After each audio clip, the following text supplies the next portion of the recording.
amazing speakers coming up. We've got Navendu Mishra, who's standing to be a candidate in Stockport, and he's on the NEC with me, and he deserves a medal for sitting through the Labour Party.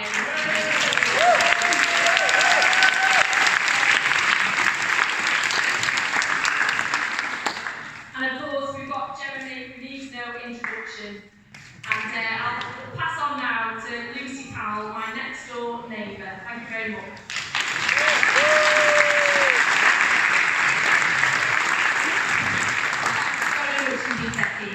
Very hard to follow, Becky, so I will do my best, but I won't be quite Becky, but I'll be trying to be Lucy anyway. So I'm just here to say a few words before the main attraction, which is Jeremy. I wanted to first of all welcome you here to the Irish Centre as well, because I think this is a symbol really of our city. This is about how we always, for generations and generations, including my own family who are Irish too, we've always welcomed immigrants from around the world here in Manchester and given them a home that's part of our community, but we've also celebrated their heritage as well. That's what this centre is here and symbolises too.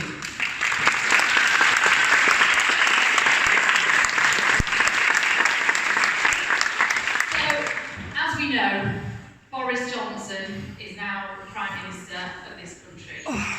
Hard to believe, frightening to believe really, hard to come to terms with.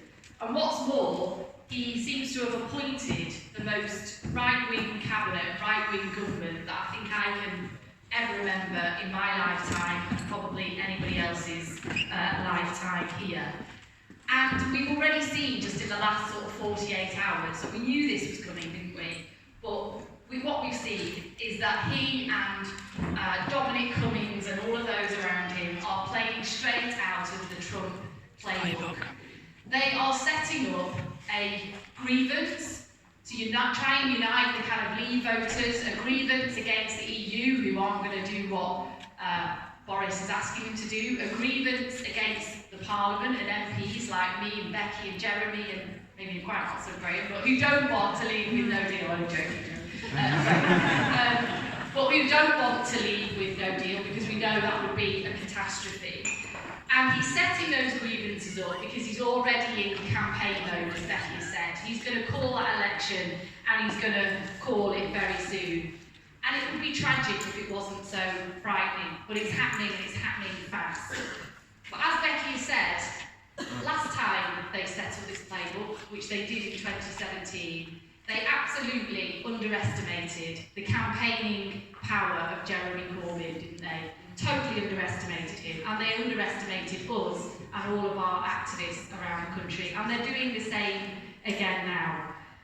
And so we're going to fight to the end, because we need to win that election whenever it comes, not just for ourselves, but we need a Labour government. We need a Labour government here in Manchester. Those who are struggling to feed their children, even though they're in work, they need a Labour government. The many dozens of families that I see every week, that Rebecca and Jeremy and Graham will see every week, who are on universal credit and have no money for weeks and weeks on end, they need a Labour government. Those teachers that we hear about, who are using their own money to feed their children in their classes and to clothe the children in their classes, they need a Labour government as well. And all of those many, many people now waiting months and months for vital hospital operations, they need a Labour government as well. And the North needs a Labour government too. And Boris is here tomorrow. Well, what do we think of that?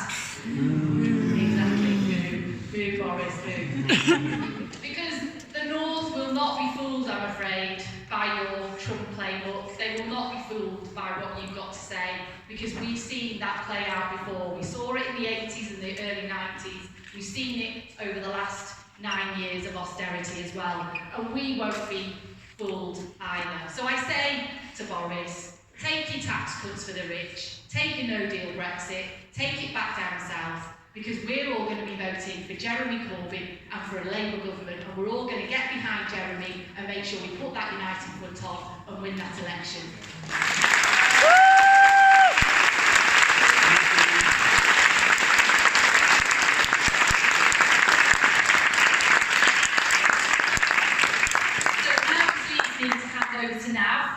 he's got the very important job of introducing Jeremy, but thank you, Dan, thank you for what you do on the NEC as well.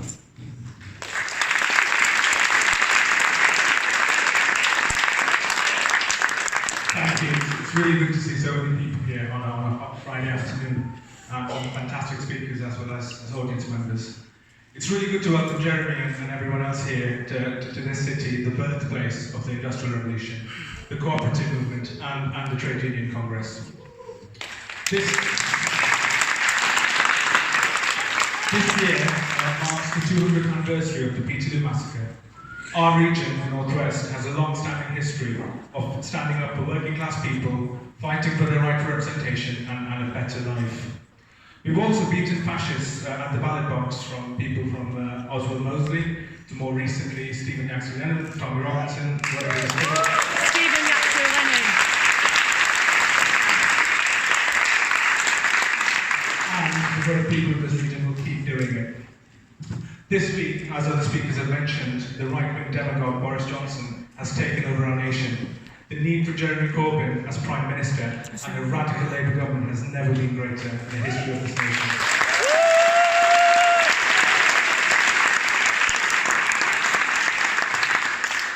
I come from Stockport, where we have an MP who was elected over 7 times on a Labour platform, but earlier this year defected to Change UK, Independence, or whatever the new branding is this time of the week.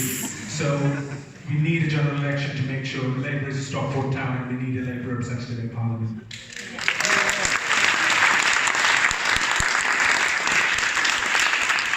I'm incredibly proud that in 2015, as well as 2016, across Greater Manchester, I helped organise the Jeremy Corbyn leadership campaign.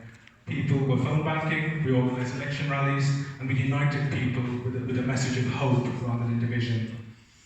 Jeremy's policies are what our region needs to fight things like climate change, bring back skilled unionised jobs to this region, invest in our public services, and lift the quality of life for absolutely everyone.